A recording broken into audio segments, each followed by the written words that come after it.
Hey guys, welcome back to another Warframe video. Today I'll be talking about the Wukong changes that they did recently. I'm doing this video because I'm fairly familiar with how he works, and I'm satisfied on making a video and talking about him now.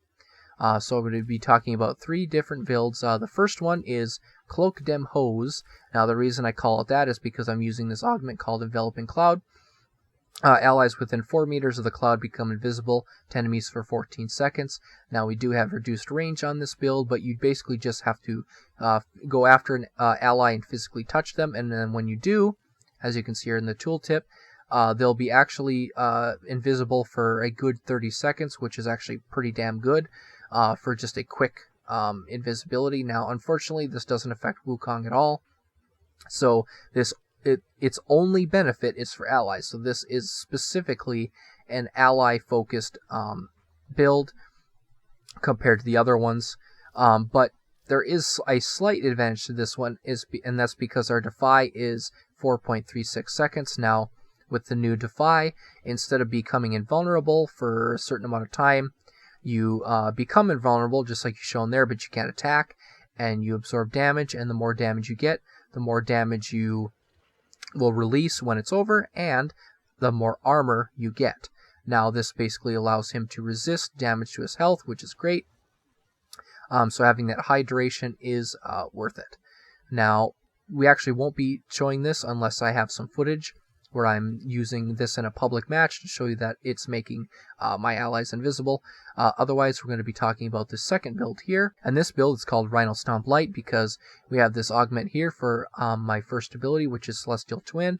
Now, for this, for a little bit of energy, you can hold the ability down, and then enemies in a very large radius will be suspended for a base 6 seconds. Now, unfortunately, the duration of 6 seconds is not affected by mods, so it'll always be 6 seconds. However, because we have such good range, and we don't need duration, because we have such good range, as you can see there in the tooltip, it drains 17.5 energy, the same as the normal ability, and all enemies within 47 meters of the Celestial Twin will be held up in the air for 6 seconds in 47 meters, which is almost 50. It's a little bit less than a Rhino Stomp, but that's why I called it Rhino Stomp Light. It doesn't do any damage, but it will stun enemies for a long duration.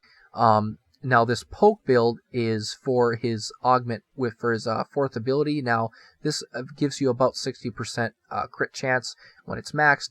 It's good, it's not great. It's similar to Nova's 1st and 2nd ability augments, where they restore null particles. They just do it differently, but that's all they do.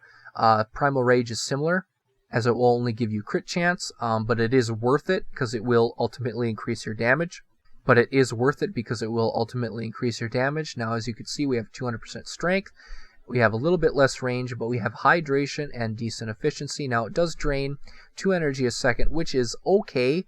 It is kind of high, but it's low enough, so if you're constantly killing enemies, you shouldn't have any problems.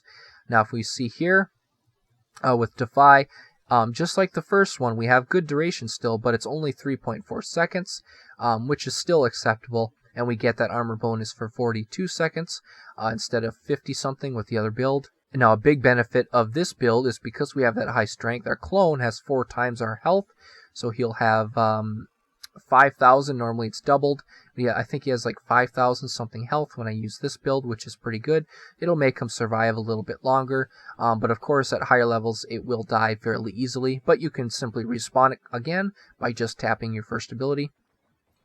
Now we're going to be testing this Rhino Stomp Light build, and just in case if you're one of those people that maybe went to the timestamp that I put, this is a crowd control build, and we're going to be testing that now. And we're going to be testing against level 160s and heavy gunners because they have a lot of DPS. And we're going to spawn our clone, but we're also going to press 3. So we're going to try to get a little bit of Defy here. Okay, good. We got 1,500 armor. Now that's the cap.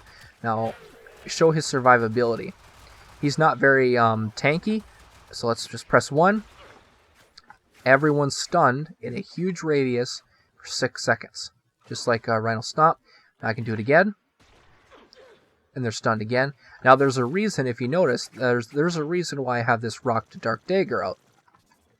It's because if you use your Cloud Walker, it stuns enemies, it opens them up for finishers. As long as they aren't attacking, and it will instantly kill them. And oops, with this build, I can manage to get up to 2 kills, but it's a little unwieldy. See, this enemy right there, they started attacking before the stun was up. I'm not sure if that's a bug or just something with maybe impact procs, but it does sometimes happen, which is unfortunate. And so yeah, and there is actually another benefit of this, and I'll show that in a second here. And the synergy I'll be talking about is with Yorvis, specifically a gas-built condition overload build, because the Cloudwalker actually opens enemies up for finishers because they are considered to be unalerted. So we're going to switch to a single pistol so we can do this, and then use Cloudwalker. Now all those enemies are considered to be stealthed, or unalerted I mean, so they're taking stealth damage, and as long as I keep them stunned, they will continue to take that stealth damage. This does mean that I can eventually deal so much damage to them over time, at least in groups, that I can just easily kill them. Not as quick as a dagger, but if they're low enough level and they're unarmored perhaps, it actually kills them pretty quickly.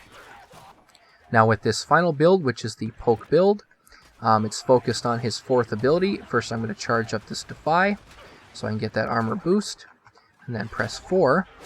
As you can see, especially against this Ferrite Armor Heavy Gunner, if I can actually hit them, actually does a lot of damage. And as you can see, my clone is also using this, which is great because we essentially get double the effectiveness for free. And just one more, and I can get up to 60% bonus crit chance as I'm killing enemies for this 4th ability. So overall, I think Wukong is actually pretty good. I'd highly recommend him. The only issue I'd probably really say about him is when you're using your 4th ability, if you aim, you take out a gun. I actually don't like that because it's more intuitive to then press 4, use your 4th ability again, but doing that just disables the ability because it was already active.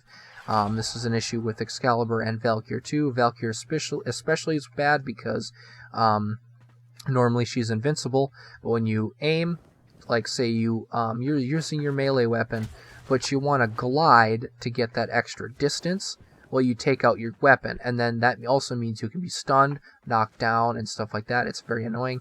It's similar with Wukong, and especially with this build where it drains 2 energy a second. It's a little annoying, but it's just a minor issue. Normally I wouldn't use this build anyway, and I'll just use this clone and with the CC build and just make sure enemies can't even fight back. So yeah, thanks for watching.